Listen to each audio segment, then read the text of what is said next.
ஐயா செம்மல் அவர்கள் அந்த வழக்கை விசாரித்து தீர்ப்பு சொல்ல போகிறார்கள். அப்படியே விசாரணை நடைபெற்றுக் கொண்டே இருக்கிறது.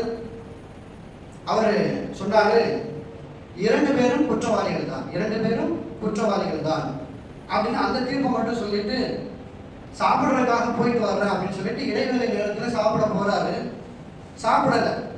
நீதிபதி செம்மல் அவர்கள் சாப்பிடல. 10 நிமிஷத்திலே திரும்பி வந்துடுறாரு.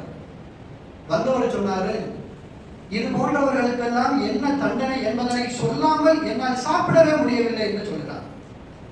அப்பொழுது அவர் சொன்ன செய்தி, இந்த 2 பேருக்கும் தூக்கு தண்டனை கொடுக்கணும், அதுதான் சரின்னு நான் நினைக்கிறேன்னு சொல்றாரு. பத்திரிகை செய்தி. ஆனால் நாம் வாழக்கூடிய இந்த காந்தி தேசத்திலே கண்ணுக்கு கண், பல்லுக்கு பல், உயிருக்கு உயிர் என்கின்ற அந்த சட்டம் இல்லாமல் இருக்கக்கூடிய சூழ்நிலை இருக்கிறது. எதை சொல்கிறார் தெரியுதா? இறைவன் சொன்னானே 1400 ஆண்டுகளுக்கு முன்பு, இல்லை அதற்கு முன்பாக தௌராத் வேதத்திலே இறைவன் சொன்னானே, அன்னன் நஃப்ஸ பின் நஃப்ஸ் வல் ஐன பில் ஐன் வல் அன்ஃப பில் அன்ஃப் வல் உதுன பில் உதுன் வல் சின்ன பில் சின் வல் ஜுரூஹ பிஸ்ஸாஸ். கொலை செய்தால் கொலை செய்யுங்கள் என்று அல்லாஹ் சொன்னானே, வாழ்நாள் முழுவதும் சிறை தண்டனை என்பதாக அவர் சொல்கிறார். அருமையான பெருமக்களே, அந்த 2 பேரும் கோரிக்கை வைக்கிறாங்க பாருங்க. குழந்தைகளை கொன்று அந்த 2 பேரும் கோரிக்கை வைக்கிறாங்க, 7 வருஷம் நாங்க தண்டனையை அனுபவிச்சுட்டோம், இனிமேல் வெளியே விட்டீங்கன்னு சொன்னா நாங்க போய் எங்க குடும்பத்தோட எங்க அப்பா அம்மாவோட சேர்ந்து வாழ்ந்துக்கிடுவோம், அவங்களுக்கும் வயசு ஆயிடுச்சுன்னு கோரிக்கை வைக்கிறாங்க. ஐயா நீதிபதி செம்மல் அவர்கள் சொன்னார்கள், இப்படி ஒரு புத்தி, இப்படி ஒரு உணர்வு எப்ப வந்திருக்கணும்?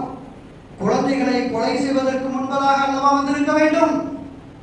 பிஞ்சு குழந்தைகளை கொலை செய்துவிட்டு இப்படி சொல்லுகிறீர்களே, உங்களுடைய கோரிக்கையை ஏற்றுக்கொள்ளவே மாட்டேன் என்பதாக அவர் சொன்னார். சொல்லிட்டு அவர் ஒரு செய்தியை சொல்றாரு, தமிழ்நாட்டில் எத்தனையோ தம்பதிகள் குழந்தை பாக்கியம் இல்லாமல் இருக்கிறார்கள் அல்லவா. அவர் சொன்ன செய்தி, குழந்தை பாக்கியம் இல்லாமல் இருக்கிறார்கள். இந்தியா அனைத்து நீதிபதிகள் உட்பட குரானில் சொல்லப்பட்ட தண்டனை இருந்தால் நன்றாக இருக்குமே என்று நினைக்கிறார்கள் என்று சொன்னால், உண்மையிலேயே சிறந்த ஒரு தீர்ப்பு என்பது அல்லாஹ் தஆலா திரு குர்ஆன் ஷரீஃபிலே நமக்கு சொல்லித் தரக்கூடிய தீர்ப்பு என்பதனை நாம் தெரிந்து கொள்ள வேண்டும், புரிந்து கொள்ள வேண்டும்.